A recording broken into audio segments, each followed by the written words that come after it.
እገላለሁ። የልጅ እንደፈሰስኩ አትቀርም። እገላለሁ። አብርሃም ዲናን ጉድ አደረጋት። ዲና ተዋረደች። እውነቱ ወጣባት። ማርኮንም አበደ። ማርኮን እውነቱን ሲሰማና እንዲሁም ደግሞ አብርሃም ቤት ምንም ሳይዝ በመውጣቱ በጣም አዘነ፣ በጣምም አለቀሰ። እንዲሁም አብርሃም ራሱን ስቶ በመውደቁና እንዲሁም ደግሞ ዲናን አውቆ ነይ እንሂድ ሐኪም ቤትና እንዲሁም ቼክ አድርጊ ቢላትም እሺ ስለማትለው ሌላ የራሱ መንገድ ነበር የፈለገው። ይህንን የፈለገበት መንገድም በጣም የሚገርምና እንዲሁም ደግሞ ዲናን የሚያሳምን ነበር። አብርሃም ወጋይ በማለት እባክሽን ድረሽልኝ ዲና፣ ቶሎ መኪና ጥሪ፣ በጣም አሞኛል ብሎ ይላታል። ዲናም እውነት መስሏትኝ አብርሃምን እዋክን ተረጋጋ፣ አይዞ፣ ቆይ ምንድነው ችግርህ ብትለውም አብርሃም ግን ደግሞ ምንም መመለስ አልቻለም ነበረ። እናም ዲናም መኪና ጠርታ ወደ ሆስፒታል ይሄዳሉ። ሆስፒታል ላይ ግን ለዲና ምርመራ እንድታደርግ ነበር የጠየቃት። ዲናም በፍጹም ይህን ነገር አላደርግም፣ ቆይ ምን ማለት ፈልገ ነው? ለምንድን ነው ቆይ ይሄ ሁሉ ነገር እንዴት አሰብክ? ታውቃለህ አይደል እንዴ አሁን ደግሞ ልወልድ እያልኩኝ እንዴት ሌላ ጣጣ ታመጣለህ ብላም ትለዋለች። ይህንን በምትለው ሰዓት አብርሃም በቃ ይኸውልሽ እኔ እፈልጋለሁ፣ ስለዚህ ቼክ ማድረግ አለብሽ ብሎም እንቅ አድርጋታል።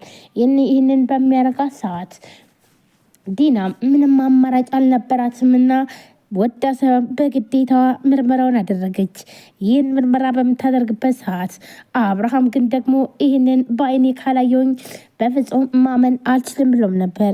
ምክንያቱም ደግሞ ዲና የምታጭበረብርበት መንገድ አሁን ላይ ምንም ነገር አላገኘችም። በተለይ ደግሞ ዲና አብርሃምን የምታጭበረብረው ሆስፒታል ውስጥ ብር የከፈለች ሆስፒታል ወይም ደግሞ ዶክተሮች እንዲዋሹላት ስታደርግም ቆይታለች። አሁን ግን ጭራሽ ይህንን ደግሞ የማይታሰብ ነገር ነው የሆነባት። ምክንያቱም ደግሞ ዲና ይህን ሆስፒታል አታውቀውም። ስለዚህ የአብርሃም ወይም ደግሞ አብርሃም ሊታከምበት ሄደ ሆስፒታል እንጂ ዲና ወይም ቼክ አደርጋለሁ ብላም ስላላሰበች፣ ስለዚህ እኒን ዶክተሮች አታውቃቸውም። እናም ማንም ሊዋሽላት አልቻለም ነበር። ግዴታ እውነቱ መውጣት ነበረበትና አብርሃምም እውነቱን ሳይ በጣም ነበር ያዘነው። ቆይ ዲና ይህን ያክል ግን ምን አድርጌሽ ነው? ለምንድን ነው ይህ ሁሉ ነገር ያደረግሽው? ብሎም አብርሃምም ስቅስቅ ብሎ አለቀሰ። እናም አይንሽን ላፈር፣ ከአሁን በኋላ አይንሽን ማየት አልፈልግም።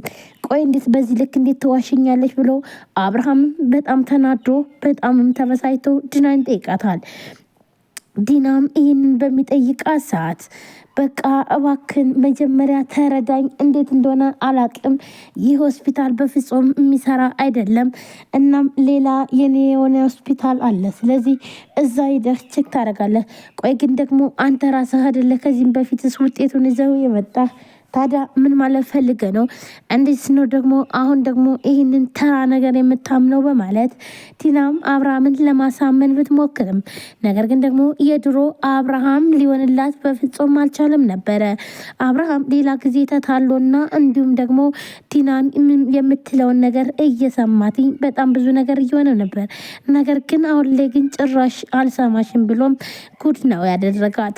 ስለዚህ ይህ ሚስጥር በቃ ተደብቆ ስለማይቀርና እንዲሁም ደግሞ በተለይ ደግሞ ማርኮን አብርሃም ጥርጣሬ ውስጥ እንዳይገባ ቶሎ ብለን ስራችን መጨረስ አለብን፣ ይህ ልጅስ መቼ ነው የሚወለደው ብሎም ስለሚል እናም ቶሎ ብለን ሀብት ንብረቱን በራሳችን ስም ካደረግን በኋላ ከዛም በኋላ አብርሃም የፈለገ ነገር ያምጣ፣ ከፈለገ ይሙት፣ ከፈለገ የራሱ ጉዳይ ብሎም ይለዋል። ይህንንም ነበር የወሰነ። ነገር ግን ማርኮን ያሰበው በፍጹም አልተሳካለትም። በተለይ ደግሞ ይህ 1 ሚሊዮን ብርም እዳ አለባቸው። ያንንም ከየት አባቱ አምቶ እንደሚከፍለው ሳያውቅና እንዲሁም ደግሞ በተለይ አገኛለሁ ሲል አሁን ላይ ጭራሽ ወጪና እንዲሁም ችግር ውስጥ ገባ ማርኮንና ዲና የአብርሃምን ቤት ሲፈልጉ ነገር ግን ደግሞ አሁን ላይ ባለዕዳ ሆነው ጭራሽ የራሳቸውን ቤትም አስይዘውታል። አብርሃም እስከ ዛሬ ድረስ ታጃጅለውና እንዲሁም ደግሞ ስትጫወትበት ብትቆይም ቢያንስ እንኳን ልጅ አለኝ ብሎ ብዙ ነገር ሲያደርግ ቢቆይም አሁን ላይ ግን ምንም ነገር ልጅ እንደሌለው እና ከዲና ምንም አለመኖሩ በጣም አስደስቶታል። ምክንያቱም ደግሞ ከእንደዚች አይነት ከአዲስ ሰው ጋር አብሮ መኖር በጣም ከባድ ነበር በማለት ነበረ። እናም የሁሉም ነገር ካለቅም በኋላ አሁን ላይ በጣም በሚያሳዝን ሁኔታ አብርሃም ራሱን መቆጣጠር አቅቶታል።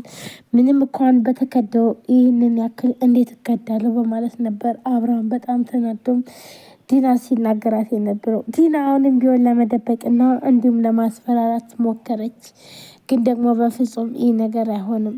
እናም ዶክተር ርብቃ ይህንን ጉዳይ እንዳመጣቸው እንዳታውቅ ብለው ነበረ አብርሃም። ዶክተር ርብቃን በራስ መንገድ ንገራትኝ ለዲና፣ አብርሃም እንደዚህ ብለህ መናገር የለብን ብላም ነበረ።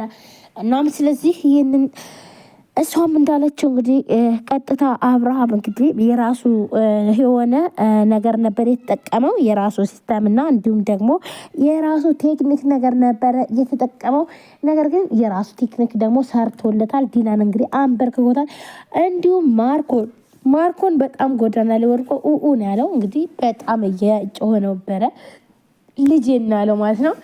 ምክንያቱም ደግሞ የዲናና እንዲሁም ደግሞ የማርኮ ልጅ ምንድን ነው የተፈጠረው ምን ሆነ የሚለውም እንግዲህ በቀጣይ ክፍል የሚታይ ነው የሚሆነው። ምክንያቱም ማርኮ ንሪ እያለ ያለው በቀጣይ ክፍል የሚታየው እየጮኸ ያለው ልጄ እያለ ነበር ማለት ነው።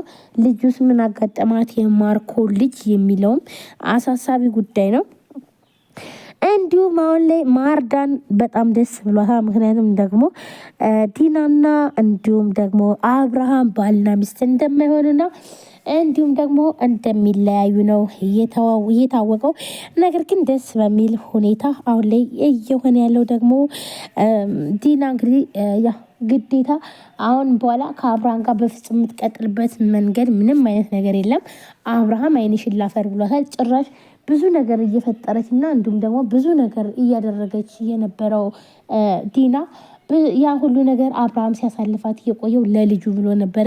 ምክንያቱም ዲና የሆነ ነገር እና እንዲሁም ደግሞ ከዚህ ከቤት ብትወጣ ልጄን ይዛብኝ ትወጣለች በማለት እናም ለሳቤላ ወንድም ይሆናታል ልጄ እንግዲህ ይወለድልኛል ያጫውተኛል ብሎም አብርሃም ብዙ ነገር ሲያደርግ ነበር የቆየው። ነገር ግን አብርሃም ያደረገው በፍጹም አልተሳካለትም። ምክንያቱም ደግሞ አብርሃም የሁሉ ነገር ሲያደርግ የነበረው ያው እንግዲህ ዞሮ እሷ ነፍሰ ጡር ነች ብሎ በጣም ተማምኖባት ነበረ። ነገር ግን ዲና እንደካደችውና እንዲሁም ደግሞ ነፍሰ ጡር አለመሆኗ በተለይ ደግሞ እዝራ እያንጫጫቸው ይገኛል። እንዲሁም ደግሞ በተለይ ዲና የቤት ሰራተኛ ብላ ያመጣቻት ወይም ደግሞ ማርኮን አስገድዶ የእንጀራ እናቱን እገልሻለሁ፣ ስለዚህ እች ልጅ እኛ ቤት ሂዳ እኔ የምንፈልገውን ስራ መስራት አለባት ብሎም ያለያ ግን እገልሻለሁ፣ አንቺንም ሆነ እሷን እገላቸዋለሁ ሲላትም ምንም አይነት አማራጭ አልነበራትም እና ስለዚህ በቃ ችግር የለውም ስለዚህ ትሂድ ነበር ያለችው ማለት ነው። እና ማማራጭ ስለሌላት ወደ ማርኮን ቤት መጣ። ዲና በጥፊ ስትቀላቅላትና እንዲሁም ደግሞ ስታሰቃያት ነው ያየ ነው። ነገር ግን እሷ ትምህርት አልተማር እንዲሁም ደግሞ ወንድሟ ጋር ዘጭ ብላ ትቀመጥ ነበር ያሰበችው። ነገር ግን ያ በፍጹም የማይሆንና እንዲሁም ደግሞ የማይታሰብ ነገር እንደሆነም ሆኖ አግኝተዋለች ማለት ነው። አሁን ላይ በጣም እየተበሳጨች ነው። እንዲሁም ደግሞ በጣም ብዙ ነገር እየሆነው ያለው። ሰላም ጤና ይስጥልን። ውድና የተከበራችሁ የቻናል ቤተሰቦች እንዴት ናችሁ? ለዚህ ቻናል አዲስ የሆናችሁ ሰብስክራይብ፣ ላይክ፣ ሼር በማድረግ ቤተሰብ ሆኖ ቤተሰባችሁን ከልብ ለማመሰግነው። ውድ ፋሚሊዎቼ እንግዲህ ዛሬም በአዲስ ቪዲዮ መጥቻለሁ። ቪዲዮ ላይክ ማድረጋችሁን አትርሱ። ሳቤላ ቀጣይ ክፍል በዛሬው ዕለት ምን ተፈጠረ?